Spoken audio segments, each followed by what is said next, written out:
The man held his young daughter's hand against his own chest. The agent in front of them extended the device with a calmness that was more terrifying than any scream. "Your right hand or your forehead." The voice was monotonous, mechanical, as if he had been repeating those words for years and had already forgotten that there were human beings on the other side. The man looked into his daughter's eyes. She was 6 years old. Her face was pale, her lips parched. They hadn't eaten anything for 3 days. The girl's stomach had stopped growling because she no longer had the strength even for that. The agent looked up impatiently. "Your right hand or your forehead? Or your..." The man closed his eyes with a force that squeezed his eyelids until tears broke through without permission. In that silence of barely 3 seconds, his eternity was decided. Because that mark was not ink on skin. It was not a simple identity record in a digital system. It was a declaration before all heaven and before all hell about to whom his soul belonged. And the dragon who had designed that entire system watched from the shadows, satisfied, counting the souls one by one, because every soul that fell before the device was a victory he had been accumulating since before the world existed. But to understand that moment, one must go back. One must return to the beginning of everything, to a small and remote island in the Egeo Sea, to an old man named Juan, hunched over a cold stone at the dawn of a day that seemed like every other day of his exile, and to a vision that would change the history of the world forever, which he had the mission to write with the precision of a witness who knows that what he writes does not belong to him. Juan was over 90 years old when he received the vision. He was the last of the original apostles. All the others had died, some crucified, some beheaded, some stoned, until nothing was left of them that could be recognized as human. The world that had seen the Church of Cristo born had tried to drown it in blood and had failed in every attempt. Juan had survived everything, not because the Roman emperors had not tried. According to the records of the early centuries of the Church, Domitiano ordered that he be boiled alive in oil in front of the Colosseo of Roma. Those present expected the smell of burning flesh. What they saw baffled them completely. The boiling oil could not overcome him. And then, bewildered by what they could not explain and did not want to admit before the crowd, they banished him. They sent him to Patmos, an arid, rocky island barely 16 kilometers long in the Egeo Sea, the place where the Roman Empire sent criminals and agitators who were not worth executing publicly. Oblivion disguised as mercy, a slow death disguised as exile. Patmos, there lived Juan, alone with the white rocks, the salty wind that cut the skin in winter, and the constant, indifferent roar of the sea. He worked in the stone quarries alongside other prisoners, his hands destroyed by forced labor and his feet covered in the white dust that rose with every strike of the chisel. Every night he sat in the darkness and prayed. Every morning he got up and kept breathing, not because it was easy to endure old age in the conditions of a slave, but because he carried within him something that no quarry could destroy, the certainty that Dios had not forgotten him, the certainty that the Cordero he had seen, resurrected with his own eyes, still reigned, and that this reign did not depend on what Domitiano thought about it. And then the day of the Signor arrived. It was the day of rest. The sun beat down on the white rocks of Patmos with that particular intensity of the Eastern Mediterranean that makes everything shine as if it were about to catch fire. Juan was alone. His calloused hands rested in his lap. His closed eyes saw nothing of the familiar landscape of his exile. And then, without warning, without possible preparation, the Espiritu descended upon him like a wave that swept everything away. Juan fell to his knees on the stones. And then he saw. What Juan saw that day in Patmos has no comparison in the entire history of prophetic literature. It was not the agitated dream of an exhausted old man. It was not a hallucination produced by heat, hunger, and isolation. It was an opening of the heavens that left him lying on the ground as if he were dead. The noise was the first thing. A trumpet that echoed from behind him with a power that could not have a human origin. It was not the sound of metal vibrated by the lungs of a man. It was something that came from a dimension that has no name in any natural language. And then the voice. A voice like the sound of many waters crashing simultaneously upon all the rocks of the world. A voice like thunder and calm at the same time, like the beginning and the end pronounced with a single breath. "Write what you see in a book and send it to the 7 churches," the voice said. And Juan, trembling on the rocks of Patmos, obeyed. What he wrote that day still resonates in every corner of the world. What he wrote that day is still being fulfilled in every moment of history. The first part of the vision transported him to heaven itself. Juan saw the throne of Dios surrounded by a radiance that his vocabulary as a fisherman and aging apostle could barely approximate with words. He saw the 4 living beings covered in eyes who proclaimed the holiness of Dios without ceasing, day and night, without rest or fatigue or boredom, as if proclaiming the holiness of the Creator of the universe were the most natural and satisfying activity conceivable. He saw the 24 elders prostrate with their golden crowns on the crystal floor before the throne. He saw the book sealed with 7 seals, sealed so absolutely that no one in heaven or on earth or under the earth was worthy to open it. And Juan wept when he saw that no one could open the book. He wept with the cry of one who understands that there are things that depend on that book, and that if the book is not opened, the world has no explanation or destiny. Then one of the elders stopped him. "Do not weep," he said. "The Lion of the tribe of Judah, the Root of David, has triumphed to open the book and loose its 7 seals."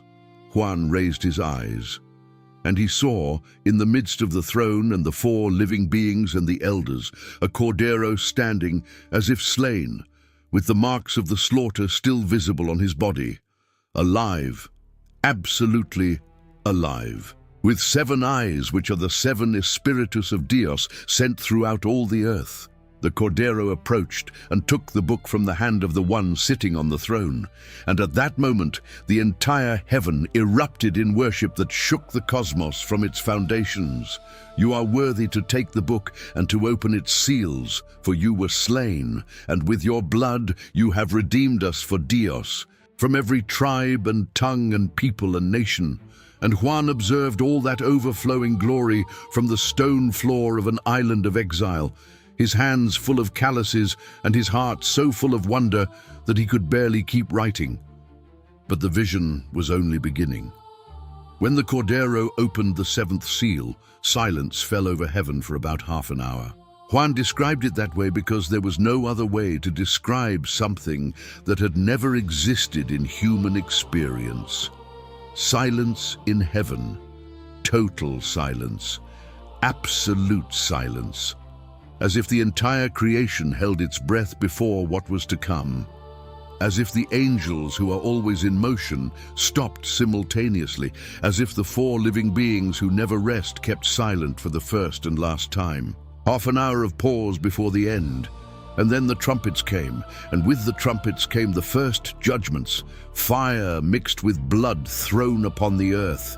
The sea turned into blood, the wormwood that poisoned the waters, darkness over the sun and the moon and the stars, the thunder of the 5th angel, the supernatural army of the 6th.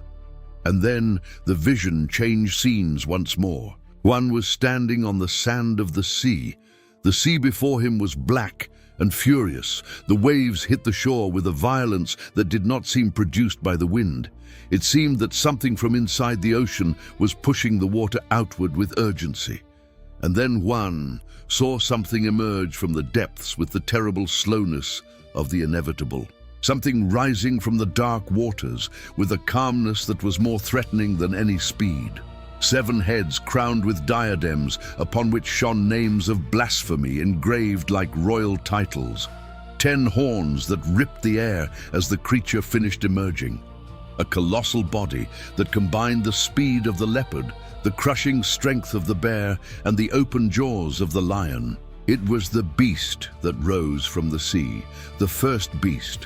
Juan watched it emerge from the abyss with a terror that surpassed everything he had known in more than 90 years of life.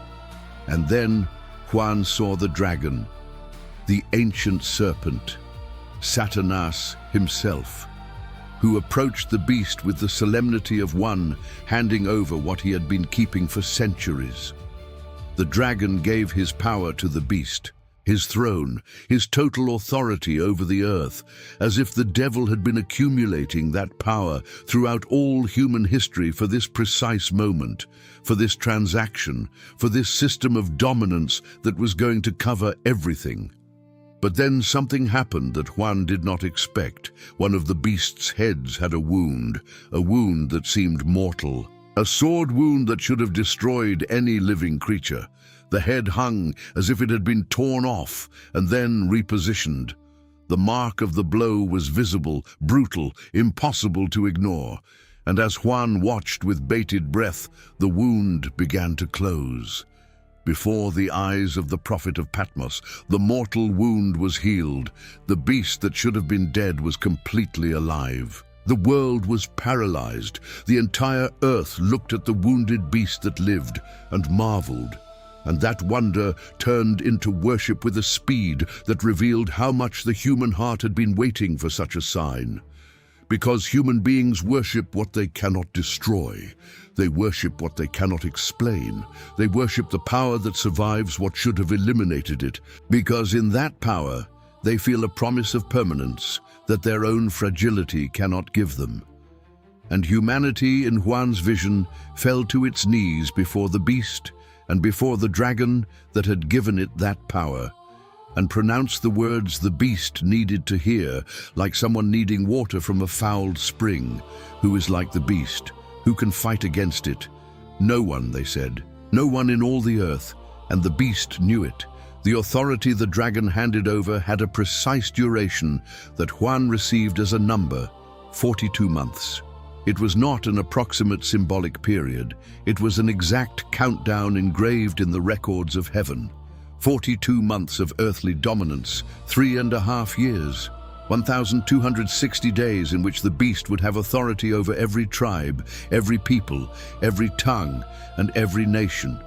A period long enough to test the loyalty of everyone, short enough to not be eternal. During those 42 months, the beast opened its mouth, and what came out of it crossed the firmament. Words of blasphemy against the name of Dios, against the heavenly sanctuary, against all those who dwelt in heaven. Each declaration was bolder than the last. The beast spoke like someone who genuinely believes there is no one above it, that the Cordero the prophet saw on Mount Sion was an illusion, that the throne Juan had seen in heaven was an old man's tale, and the earth, already on its knees, applauded every word, because blasphemy disguised as sovereignty sounds like freedom to those who have forgotten that there is something higher than any earthly power. And then the beast made war against the saints, against those who refused to kneel, against those who recognized the wound on the beast's head for what it was, the sign of a creature that had been struck and still carried the mark of that blow. No matter how much the wound seemed closed, the saints knew the beast was a copy, an imitation, the great counterfeiter who took the signs of Dios and reproduced them to seduce. And the saints paid for knowing that. Their bodies fell in the plazas.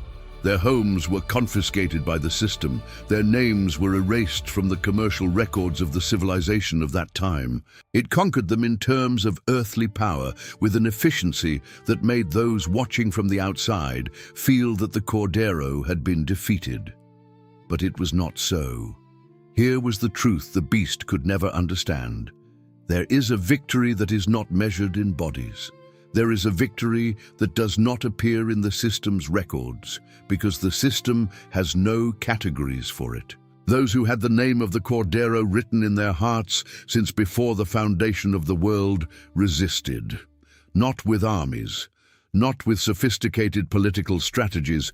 They resisted with one thing: the unwavering faith of one who knows that the dragon's countdown is exactly that, a countdown, not an eternity. Only 42 months that would end with the exactness with which all things that have a beginning end. The beast counted the victories, the Cordero counted the names, and the names weighed more than the victories. But the first beast was not alone in its dominance over the earth. Juan saw it almost immediately, for the vision gave him no rest. Another figure emerged, this time not from the dark sea, but from the earth itself, and what Juan saw in this second creature disturbed him in a different way than the first. The first beast was frightening because of its appearance. The second beast was frightening because of what it hid. Two horns like those of a Cordero, small, soft, the kind of horns that alarm no one. The kind of appearance that lowers the defenses of even the most cautious because it looks like something familiar, something known, something that should be harmless. The second beast seemed as meek as a Cordero in the field. It seemed religious. It seemed spiritual.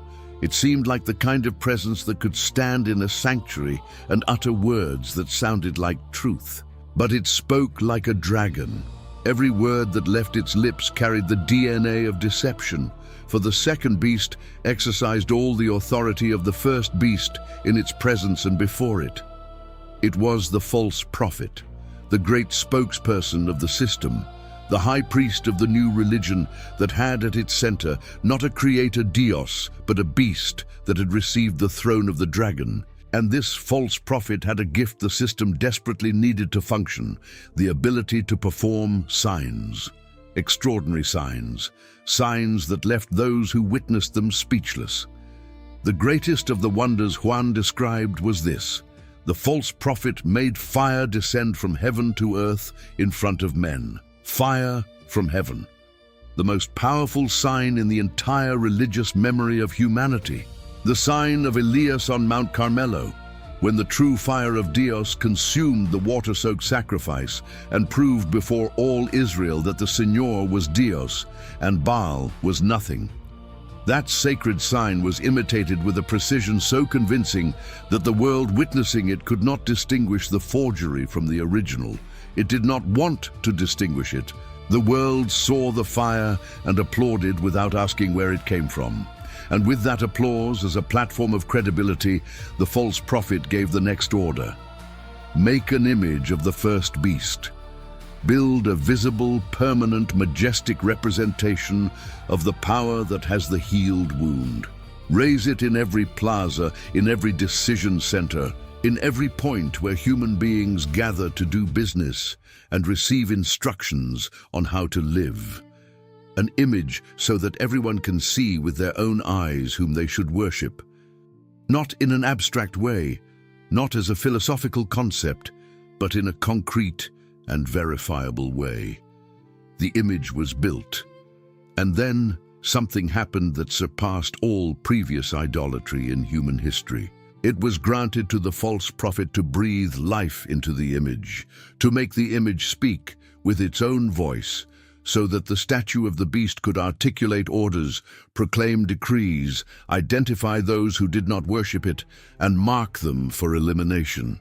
The image was a tribunal that never rested, a judge who never slept, a presence that was everywhere simultaneously through its reproduction in every corner of the beast system. The image spoke, and what it said was a death sentence for those who refused to prostrate themselves before it. It was not a suggestion. It was not a recommendation that could be ignored with some minor consequences. It was an immediately executable order with a control infrastructure so total that there was no place on earth remote enough to escape its reach. The system that the beast and the false prophet had built during the 42 months of their authority had ramifications in every government, in every bank, in every market, on every corner where two people met to make the simplest exchange that exists between human beings. The trap was completely set.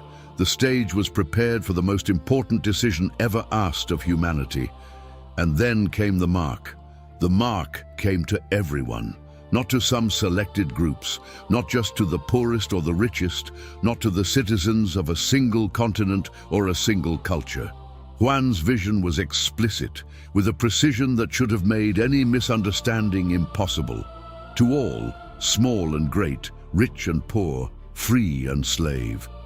Every social category that existed in the Roman world of the 1st century, which remained valid in every subsequent civilization, was included in the list, without possible exception, without a gap in the system that would allow anyone to be left out for reasons of geographical distance or economic position or political influence. Everyone. The mark was placed on the right hand or on the forehead.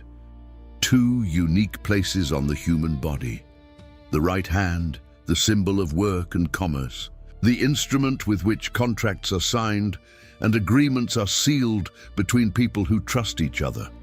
Or the forehead, the symbol of thought, of identity, of loyalty, declared publicly without the possibility of retracting.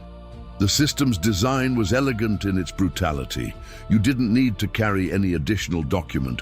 You didn't need to identify yourself verbally in every transaction. The mark was there, visible, permanent, engraved upon your body as the unequivocal declaration of your belonging to the dragon system. And without the mark, you bought nothing. Without the mark, you sold nothing. Those few words in Juan's text constitute the description of the most absolute economic control imaginable. The entire system was redesigned around a single point of verification. There were no informal markets large enough to sustain themselves indefinitely outside the system's reach. There were no barters on the margins that could feed a family for long enough. Agents were in every port, on every caravan path, in every village market, at every border crossing, at every point where human exchange occurred. The question that every human being on Earth had to face was reduced to its simplest and most irreducible expression: the mark or hunger, the mark or slow death.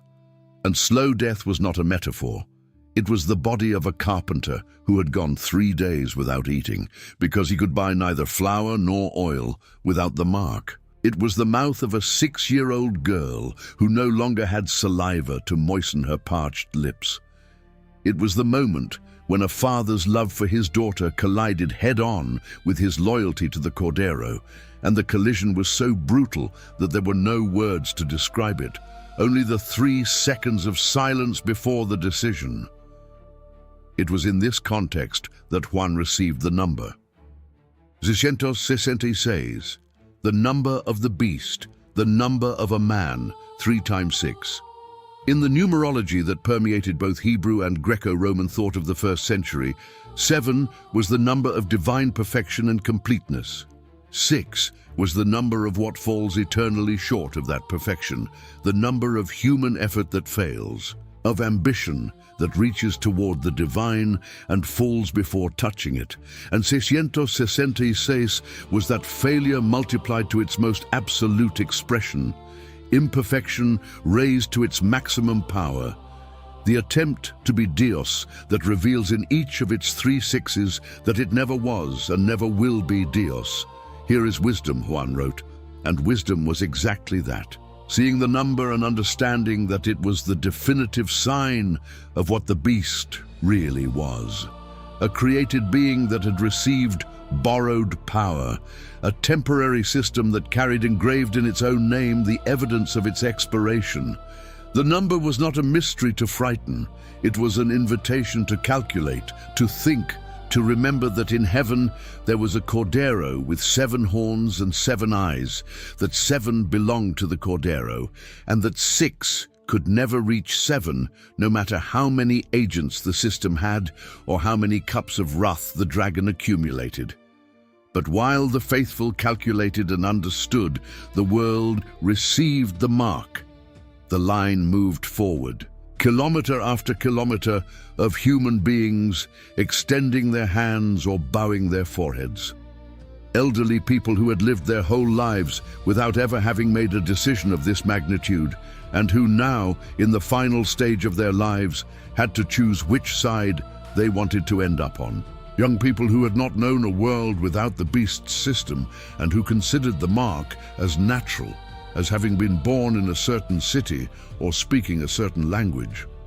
Mothers with babies in their arms who calculated in seconds how many more days they could sustain their children without access to food before the situation became irreversible.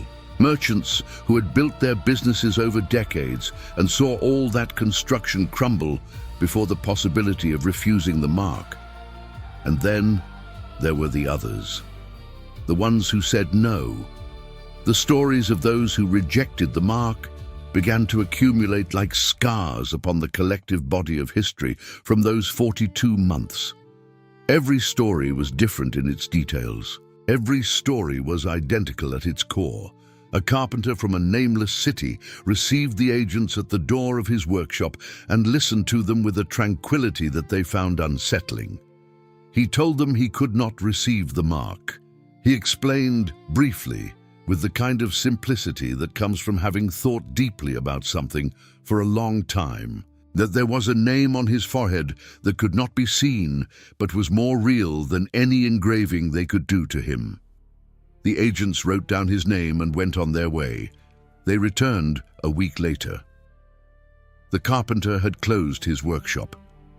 7 days had passed without him buying or selling anything. He was sitting on the floor of his empty workshop with his eyes closed and his lips moving in silence.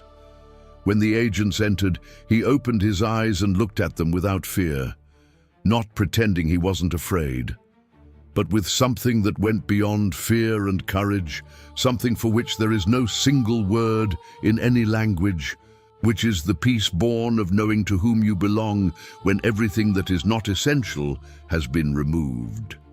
What happened next was inevitable within the beast's system. A woman who had been widowed 2 years earlier was raising her 4 children alone in a village at the foot of the northern hills. When the system of the mark arrived, she gathered her children around the table where they used to eat, and where now there was almost nothing to eat, and she read aloud to them the words that a messenger had brought from those who met in secret on the outskirts of town. She read to them from the Libro de la Vida del Cordero. She read to them the promise to the Church of Philadelphia. I have set before you an open door that no one can shut. For although you have little strength, you have kept my word and have not denied my name. Her children listened in silence. The eldest was 12, the youngest was 4, and did not understand all the words, but understood her mother's tone, and that tone told her that what she heard was true. The 4 of them nodded. The 4 of them chose. What they experienced next was the longest winter of their lives, but they survived because the open door was real, because the promise was from someone who could not lie. In every corner of the world Juan had seen in his vision, the same scene was repeated with infinite variations, but with an immutable essence. The same question facing every human being who breathed upon the earth. The same dividing line drawn between 2 types of eternity with a clarity that made all previous lines of history seem blurred. The right hand or the forehead, the mark or the refusal, the dragon's system or the name of the Cordero, the hunger of today or the hunger of eternity. And in every place where someone said no, the machinery of the beast responded with all the strength of its system. But the beast could not kill what Dios had sealed inside his servants. It could destroy the body. It could erase the name from the commercial register. It could confiscate property and livelihood. It could end everything that was visible and measurable. It could not touch the name written in the Libro. The Libro del Cordero had no erasures. It had no torn pages. It had no corrections scribbled over a name to replace it with the number 666. Every name written before the foundation of the world remained there, immovable, permanent, more real than any mark engraved on human skin that corrupts with time. If this story is shaking your heart, subscribe now and activate the notification bell.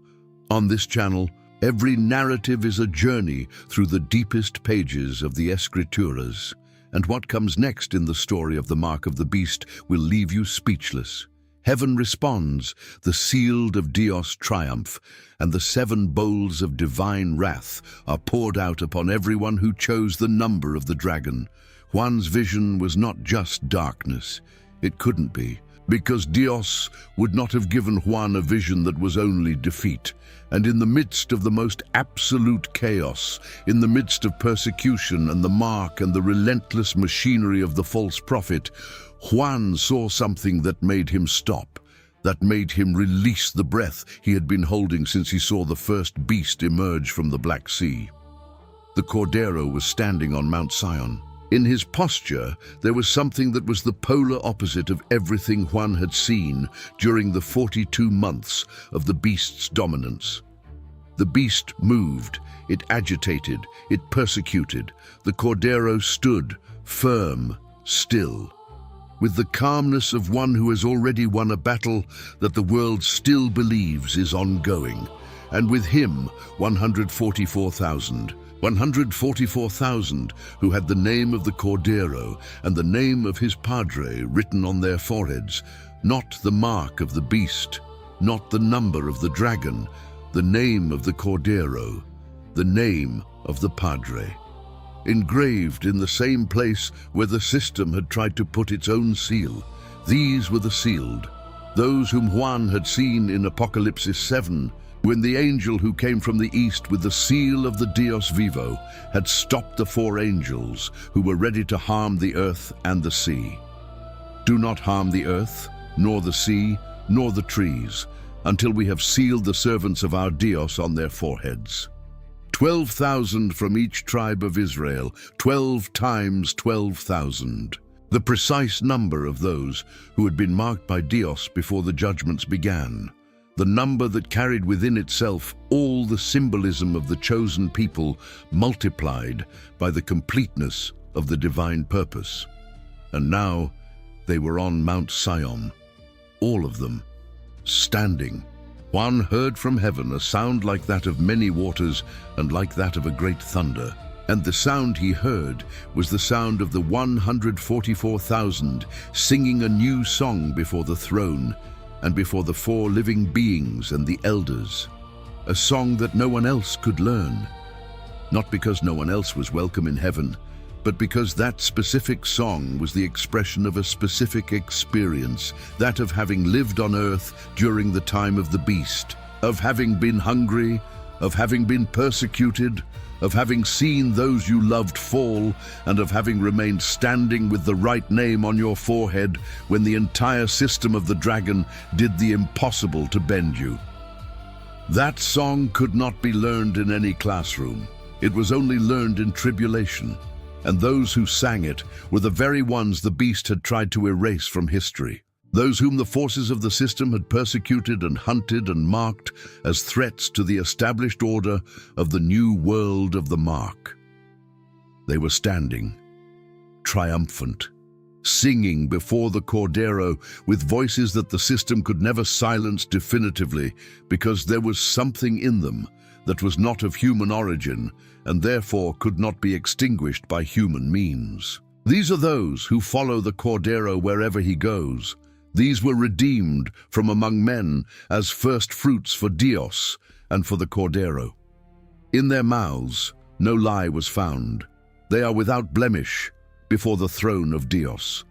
They were heaven's answer to the question the earth had formulated while watching the saints fall one by one. The question was, who can stand when the wrath of the Cordero comes? And the answer was visible on Mount Sion, visible, concrete, numbered, 144,000 standing, with the right name on their foreheads, with the right song on their lips, with the right destiny engraved in their souls since before the first dawn of creation. And then Juan heard the angels, 3 angels who flew through the midst of heaven with messages that traveled the firmament and reached the ears of every nation, every tribe, every tongue, and every people remaining on the face of the earth. 3 consecutive proclamations that constituted the last warning before history reached its point of no return. The first angel flew with the eternal gospel. His voice had the power of one who speaks from a dimension where time does not exist, toward a dimension where time is running out. Fear Dios and give him glory, for the hour of his judgment has come. Worship him who made heaven and earth and the sea and the springs of water. It was the last summons, the final invitation before the door closed forever. The call that gave every human being on earth the opportunity in that last moment before the definitive judgment to turn and see the Cordero standing on Mount Sion and understand that there was still time to choose differently.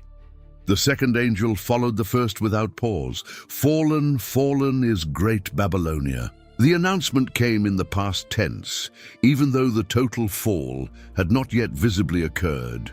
Because from heaven's perspective, the fate of Babylonia, of the system built on the mark of the dragon, was already so determined that it was more honest to speak of it as if it had already happened.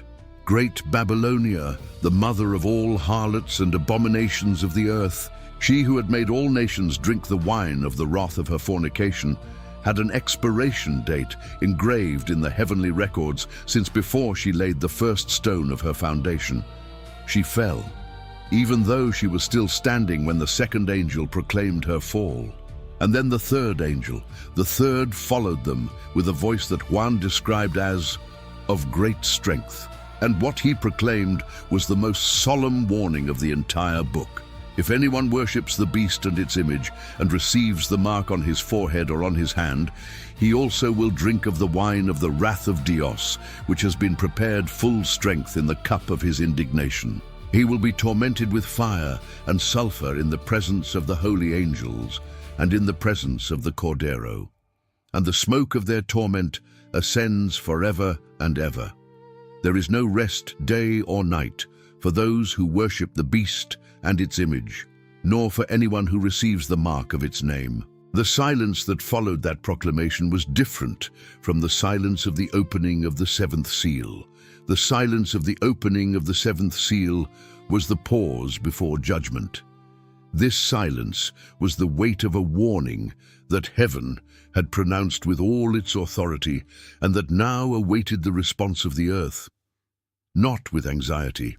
Heaven does not wait with anxiety because heaven knows the end, but with that quality of silence that exists when everything that needs to be said has been said, and what remains is the free decision of the human being who heard it.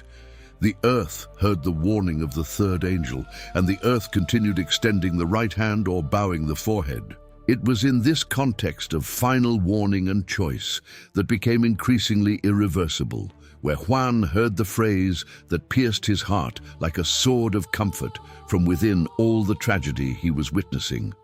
Here is the patience of the saints, those who keep the commandments of Dios and the faith of Jesus, the patience of the saints. Not a spectacular victory at the moment of greatest oppression, not a supernatural liberation before the pain reached its highest point, but patience, permanence, the sustained decision to keep trusting in the Cordero when the system of the beast continued to function with full efficiency and hunger continued to be real, and losses continued to accumulate upon previous losses. The patience of the saints was not the passive resignation of one who has no options. It was the active and deliberate certainty that 42 months had an end, that the dragon's countdown was exactly that, a countdown, and that when it reached zero, what was waiting on the other side of zero was not another dragon, but the Cordero who had already triumphed. And then a voice from heaven said to Juan, "Write, blessed are the dead who from now on die in the Señor." The dead who die in the Señor. Those who saw the agent's device and said no. Those who died of hunger in closed rooms because they could not buy without the mark of the beast. Those who were taken publicly to places where their execution served as a warning to those who had not yet decided. those who fell in the name of the Cordero without knowing if there would be anyone to collect their bodies. Those dead had a name in heaven's vocabulary that the beast system could never anticipate or counteract. Blessed, happy, graced with a blessing that began at the very moment of their death and had no expiration date. For their works follow them. Every act of faithfulness, every silent refusal before the device, every day of hunger chosen over the comfort of the mark. All of that followed the dead in the Signor like a luminous procession that heaven recorded with a precision that no earthly system could match. They rest from their labors, the rest of one who has finished the race assigned to them and can finally stop running. The rest that is not inactivity, but the deep peace of one who has arrived where they needed to go and can release everything they carried during the journey. And then Juan saw the harvest. A being like the Hijo del Hombre appeared on a white cloud with a golden crown on his head and a sharp sickle in his hand. And the angel who came out of the heavenly temple cried out with a loud voice, "Thrust in your sickle and reap, for the time to reap has come. For the harvest of the earth is ripe. The patience of Dios is real, but has dimensions that human beings cannot calculate exactly. There is a point in history where the cup of iniquity fills to the brim, and the wrath of Dios, which has been contained through centuries of warnings and mercies and repeated opportunities for repentance, reaches the moment of its final and irreversible expression. That moment had arrived. 7 angels came out of the heavenly temple, dressed in clean, bright linen, with golden sashes around their chests, with 7 golden bowls in their hands, bowls full of the wrath of the Dios who lives forever and ever. The temple was filled with smoke from the glory of Dios and from his power, and no one could enter it until the 7 plagues of the 7 angels were completed. No one, not to intercede, not to ask for additional mercy. The time for intercession had concluded.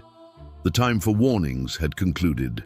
What remained was the time for the execution of the judgment that had been announced, promised, and documented in the book Juan was writing. The order came from within the heavenly temple with an authority that admitted no delay, nuance, or negotiation. Go and pour out upon the earth the 7 bowls of the wrath of Dios. And the 7 angels obeyed. The first angel poured out his bowl upon the earth, and a malignant and foul ulcer came upon the men who had the mark of the beast and who worshipped its image. Only upon them. That was the precision of the judgment. The plague did not reach those who had rejected the mark. It did not touch those who had paid the price of saying no when the device was extended toward them. Only the marked. Only those who had extended their right hand or bowed their forehead before the system of the dragon. The ulcers were disgusting and painful and incurable with any available medicine. The body that had been marked with the number of the dragon began to show on its skin what its soul had chosen. The doctor of the beast's system had no treatment. The false prophet, who had promised protection and prosperity to those who received the mark, had no answer for the sores of those who had believed him. The system that had promised everything could cure nothing. The second angel poured out his bowl upon the sea. The entire sea turned into blood, like the blood of a dead person, thick, coagulated, dark, and every living being in the sea died. Not a part of the ocean, not just the most polluted areas or those closest to the big cities. The entire sea, every creature that breathed or moved beneath the surface of the seawater, died with a simultaneity that had no natural explanation.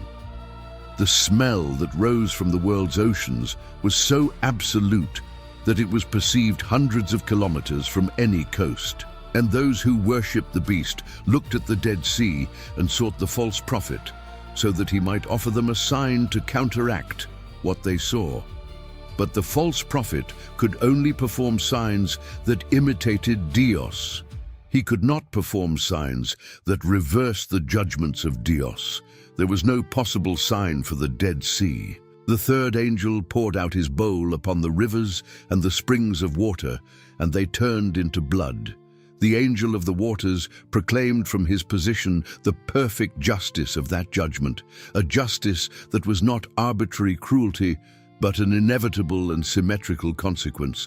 They shed the blood of the saints and the prophets, and you have given them blood to drink. It is just. The earth that had drunk the blood of the martyrs who rejected the mark now drank blood. The earth that had applauded the execution of those who kept the faith of Jesus now drank the result of that choice with its own thirsty mouths.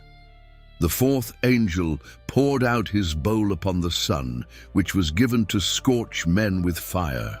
The heat that broke out upon the earth was unprecedented in all recorded human history. The bodies already covered in ulcers from the first bowl were now burning under a sun that had been released from the restrictions that normally kept it at a distance compatible with human life. And faced with that heat, faced with that pain added to the previous pain, the response of the marked was to blaspheme the name of Dios, who has power over those plagues. They did not repent. They did not turn back. They did not seek the mercy that might have been available if they had wanted to find it. They blasphemed. That detail in Juan's vision is one of the most revealing in all of prophetic scripture, because it proves that the human heart that has surrendered its will to the dragon cannot be moved to repentance by suffering alone. Physical pain does not produce spiritual transformation in one who has chosen to close themselves off to Dios. Pharaoh saw 10 plagues and hardened his heart in each one. The marked of the end times saw 4 bowls of wrath and continued choosing blasphemy over repentance, because repentance is not born of pain. It is born of the grace of Dios acting upon a will that has not yet reached the point of no return. And that point had been passed. The fifth angel poured out his bowl upon the throne of the beast. The kingdom of the beast was plunged into darkness. Not partial darkness, not the darkness of a moonless night that ends at dawn.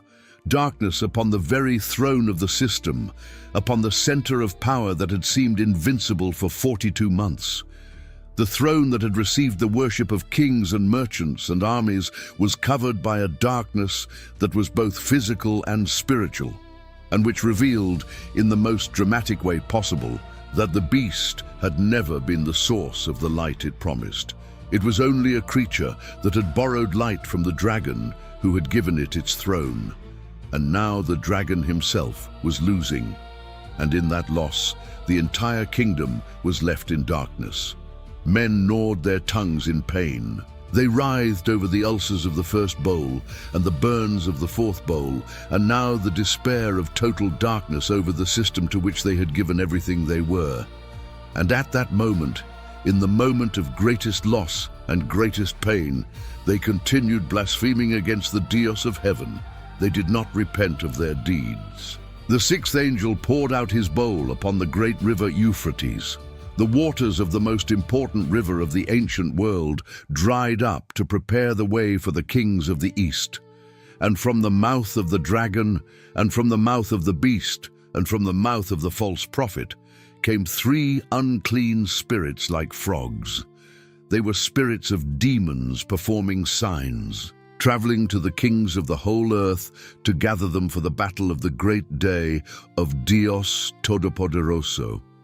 The dragon who had deceived the world for 42 months now summoned all his allies for the confrontation he knew was coming, and he knew he would lose, but he organized it anyway because the dragon does not surrender without a fight. The kings marched toward the place that in Hebrew is called Armageddon, the plain of Megiddo, the battlefield where more blood had been shed than in any other place in the history of Israel, the place where Deborah and Barak defeated the army of Sisera, where King Hoseas was mortally wounded by Pharaoh Necho, where history had accumulated layers of battles until the very name of the place became synonymous with definitive confrontation.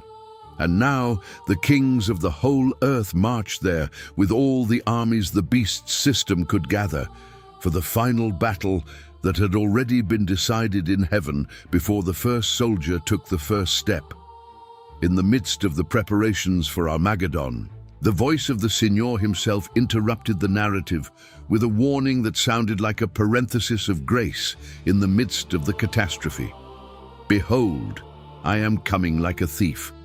Blessed is he who watches and keeps his garments, lest he walk naked and they see his shame." It was the last personal warning, directed not at armies, but at every individual who still breathed. A reminder that the end was imminent, that the coming of the Signor was not going to be announced with a visible countdown in the sky, that staying awake and maintaining loyalty was the only possible preparation. The seventh angel raised his bowl. He poured it into the air, and from the throne of Dios in the heavenly temple came a great voice that pronounced 3 words that Juan transcribed with the precision of one who knows that what he writes is the most important thing he has ever written. It is done. The earthquake that followed was the greatest in all of human history. Juan described it with the simplicity of one who has seen too many extraordinary things to exaggerate them. A great earthquake, such as had not occurred since men were on the earth. Lightning and voices and thunder echoed from heaven to the very core of the planet. The great city was divided into 3 parts. The cities of the nations fell. Every island fled. The mountains were not found. From heaven fell hailstones weighing nearly 45 kilograms upon men. Every hailstone falling upon every body already covered in ulcers and burns and wounds accumulated from the first bowl to the 7th. And even so, they blasphemed. Babylonia appeared before the memory of Dios at that moment. The great economic and religious system built on the mark of the dragon, the system that had promised everything and delivered destruction, was called before the tribunal of the Omnipotent. The cup of the wine of the fierceness of his wrath was presented before the city that had seduced kings with her luxuries, and merchants with her riches, and nations with her charms. And that cup was drunk to the last drop. The beast was captured. The false prophet was captured with it. The one who had performed the signs in the presence of the beast, the one who had deceived those who received the mark and those who worshipped the image. The 2 were cast alive into the lake of fire that burns with sulfur, not to a temporary abyss, not to a prison from which they could escape at some future time, to the lake of fire, the permanent destiny for which no more definitive version exists in heaven's vocabulary. The dragon was bound. The system that had seemed invincible for 42 months took exactly 42 months to find the end that was written in the records of heaven since before the first day of its dominance began. The system built on the mark and the number and the image spoke with a great voice for 42 months and was then silenced with the finality of what was designed to be silenced. Silence. And those who had not received the mark, those who did not worship the beast or its image, those who had paid the incomprehensible price of saying no when the device was extended toward their hands and toward their foreheads, lived and reigned with Christo. The reward of the patience of the saints is not small. The reward of those who kept the commandments of Dios and the faith of Jesus is not symbolic. It is real. It is concrete. It is eternal. 1,000 years of reigning alongside the Cordero who had stood on Mount Sion while the beast organized its armies for Armageddon. The Cordero won. He was always going to win. Now I stop you here, because this vision that Juan wrote in Patmos with hands full of calluses and eyes full of what no human being before had seen is not just a prophecy of a time to come. It is a mirror. The clearest mirror that exists regarding the nature of the decisions you make every day of your life. Not because a physical marking device exists today in the plaza nearest your home, but because the principle behind the mark is eternal. There are forces that want your loyalty, that want your hand and your forehead to belong to them, that want your work and your thoughts to be in service to something that is not the Cordero. The dragon does not always arrive as a seven-headed beast rising from the sea. Sometimes he arrives as convenience, as the simplest solution to the most urgent problem, as the silence you choose when there should be a voice, as the knee that bends in exchange for keeping a comfort that is not worth a second of eternity.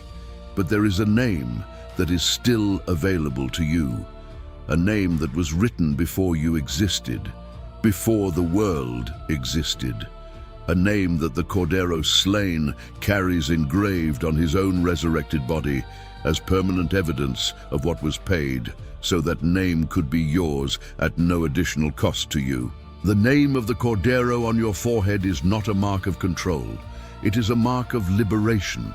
It is the declaration that there is someone higher than any beast, older than any dragon, more permanent than any system the world builds on promises of 666. The dragon already knows his end. He has known it since before the world existed. That is why he acts with fury. That is why he hurries. That is why time feels compressed and urgent and accelerated in the days we live, because time is running out, not for him, for you. The last open door does not have the number of a beast. It has the name of a Cordero, and it is still open, today, in this moment, before this narration ends and the sound of these words dissipates into the silence of the everyday. The father of the 6-year-old girl had 3 seconds to decide his eternity. You have now. Now is enough. Now is all you need to reach out toward the right name, to bow your forehead before the Cordero who was slain and who lives forever. To say with the voice you have and with the heart that beats that there is no number on your skin and there will be no number on your forehead, because there is a name that was already written in the Libro before the dragon set any plan in motion. The Libro de la Vida del Cordero, the one that is not erased, the one that is not closed, the one that is not lost in any earthquake or any fire or any beast that emerges from any sea. Your name, written in the Libro del Cordero, before the foundation of the world.